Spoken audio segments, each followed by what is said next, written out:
joining me now via Skype to look at this decision and his fiscal policy and Africa tax leader at PricewaterhouseCoopers, Mr. Taiwo Oyedele. Good afternoon, Mr. Oyedele. I'm sure you were listening to the CBN governor. What were you expecting? But at the end of the day, well, we've seen it. All rates remain unchanged. Yeah, thank you very much, Tolu. I think the decision of the MPC as announced by the CBN governor is largely in line with the expectation of analysts and the market. I think we're all expecting the MPC to maintain the rate as they are, because if you think about it, inflation has been on the rise for about 20 months consecutively and only just started moderating last month, but it is very marginal. The same thing with the GDP numbers released a couple of days ago. The growth is also still fragile. So I think the MPC rightly identified the challenges we face, particularly around stagflation, and also some of the measures to try and address not only the demand side, but also the supply side. You know, if you raise rates because you think you want to control inflation, you just increase the suffering and the pain of the people if you don't address the supply side. And you know, in fairness to the MPC, the supply side cannot be addressed only with monetary policy intervention, not even fiscal policy as well, because some of it has to do with insecurity. So, but I think overall, what the the MPC has done is largely in line with expectations. So looking at all of these figures you've also talked about, we saw GDP, so marginal growth, 0.51% compared to what we had, 0.11%. Inflation also decreased a little bit, at least from 18.17 to 18.12%. So are you also going to agree that we're actually getting to that point of gradual recovery? Or what kind of recovery are you seeing for Africa's most populous nation? Yeah, you know, I'm very reluctant to say that, you know, we have even started recovering, because recovery means that you're beginning to improve from where you are in terms of your, you know, very low points. If you take inflation, you know, target is between 6 to 9%. We're still talking about 18% plus. If you look at GDP, so at 0.51%, when the population growth rate is below 50%, you know, in principle, that is not recovery. So for us to start talking about recovery, we need to start seeing inflation getting close to, you know, single digit, maybe 10, 12. I know that's very optimistic, but, you know, that's the target you should be looking at maybe before the end of the year. But also some of the signals are not suggesting that this is realistic. And if you think about growth rate in terms of GDP, you're talking about, you know, 4-5%. So even the average for Africa, we need to be able to hit the average for Africa or average for the rest of the world. So you may find that Q2 GDP may be slightly better. It will not be because the economy is doing so well. It will be because of the base effect. If you have the base period you're comparing with, it's a period where we suffered a decline. So it's not a lot you need to do to report some positive numbers. So overall, I think that there's still a lot of work to do. It's not time to start celebrating yet. So keeping rates, you know, hold and to see how these things play out, I think is the right decision. Even though, you know, some of the, you know, policy recommendations, I agree with most of the policy recommendations. A couple of them, you know, maybe I think differently. For example, trying to do FX restriction as a way of trying to control you know, liquidity constraints in FX is a very delicate tool that has to be applied with caution, because when you say let's restrict FX that can be produced locally, the question is, do you have the current capacity to produce the demand that is required by the market? You cannot, and you cannot, it's not like, you know, there's a place you can go and, you know, take the goods immediately. So it takes time to produce. So if you restrict FX immediately, what you then do is you further cut supply, and that will further fuel inflation And also, a lot of these materials are input into manufacturing processes, which means capacity will be constrained, and then you have more layoff and higher unemployment. So altogether, I think these are things to be, we have to use data and evidence in making this decision, and they have to be applied with caution.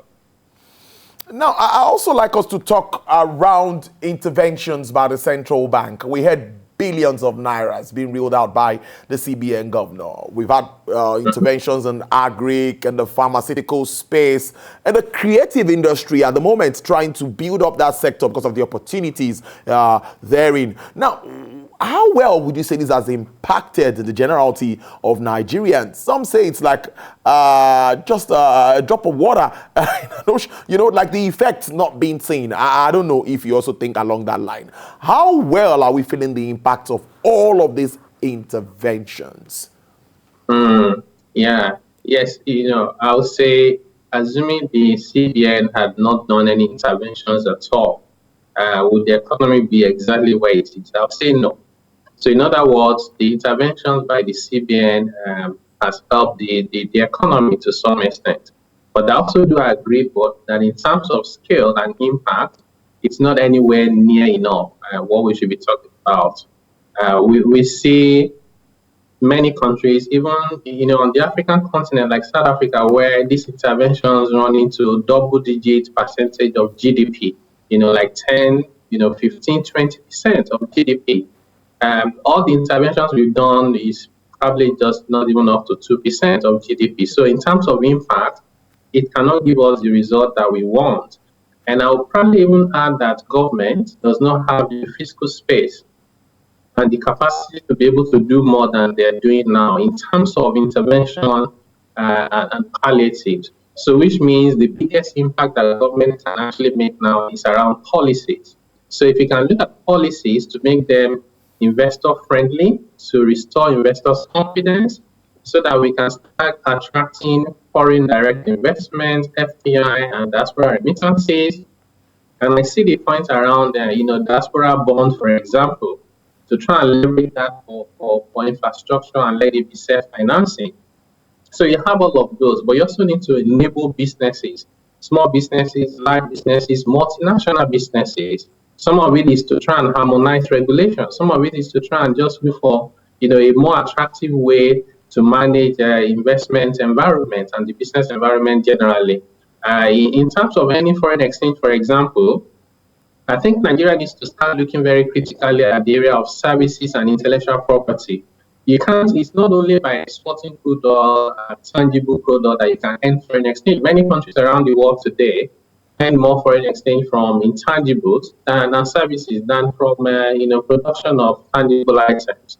So all of these measures need to be, on the table, and they need to be, I think that the fact that the MPC will come out with recommendations and policy measures every time, and not so much about what has been done about what they have recommended in the past, is also, in my view, a gap. We need to not just make recommendations, we need to be tracking how these things are really being implemented and the impact they're having on the economy. Now, almost finally, the challenge of revenue continues to stare us in the eyes. And we see what's playing out. NNPC not even being able to remit dime to Federal Allocation Committee. And this is becoming worrisome. And we see even the governors coming together to support total removal of subsidy from petroleum products. Now, what do you make of our revenue challenge? And some say the CBN is doing too much. And that might also weigh on them one way or the other. How does this come to you, Mr. Idili? Yeah, the revenue challenge is clearly one of our biggest challenges as a country. And, ironically, in my view, it's also one of the easiest to solve, but it will require making tough decisions. Some of those tough decisions is one, you need to stop the bleeding. So we're bleeding. We don't have money yet, we're bleeding. We're bleeding from subsidies. So I read a report that shows that the daily consumption of petrol increased to about 90 million liters per day. This used to be around 30 million barrels. So which means we're really just subsidizing corruption and all manner of underhand dealings. So this is really not going to the poor people. And I've said this many times, my position is, petrol should not be treated differently from diesel, it should not be treated differently from kerosene, which is even used by more poor people than the middle class and the rich people. Government needs to take those decisions and then counter that with how do you invest the savings so that people can feel the impact, not only now, but also in the medium to long term. And then from revenue generation, we have to use data. You cannot raise revenue by increasing tax rates. You cannot introduce new taxes. Those things don't make sense. But there are people who are earning a lot of money, but they're not paying taxes. You can use data to be able to capture them. Get MDAs, government-owned enterprises, to do the right thing.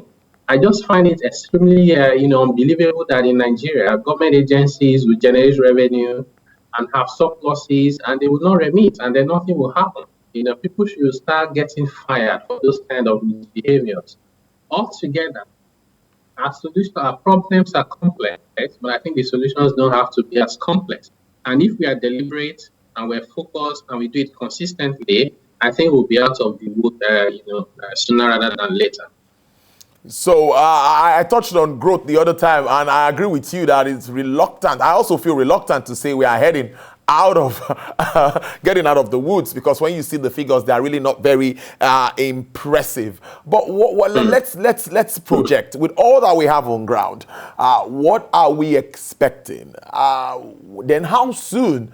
Are we say, I don't even want to say grow to the level of our population growth, because we are growing at above 3% and our GDP is at 0.51%. So clearly, people are getting into the poverty circle more and more in Nigeria. So what kind of growth are we now expecting? Or what is it U-shape? Is it a V-shape? Experts like you always know how to let us understand this. Yeah. No, I think maybe a U-shape is more likely if you're going to be realistic, and I don't see any miracle that's going to happen in this 2021 that will make our GDP growth rate to be higher than population growth rate, or that will move inflation rate to single digits. It's very unlikely. But what we can do in 2021 is to not waste these crises, not to suffer in vain, by making sure that we start laying the foundation for the growth we would like to see in 2022, in 2023. So if you don't start those policy measures and interventions and strategy, collaboration with the private sector, how do you handle foreign exchange management in a way that does not discourage investment, including FDI and FPI, you need to start those journey and conversations now to start laying the foundation such that even though 2021 may not be the best of years for us, we can start looking forward to a more promising future from 2022. So that will be, I think, trying to predict what the rates will be is almost a wasted effort, because nobody knows. These things rely and depend on so many factors that are outside of. Well, it's a good way to live it. Let's see how all of this plays out and how it impacts on our economy. Thank you very much for your time. Fiscal Policy and Africa Tax Leader, PwC, Mr. Taiwo Oyedele. We always appreciate you when you join us on the show. Thank you for your time. Thank you for having me too.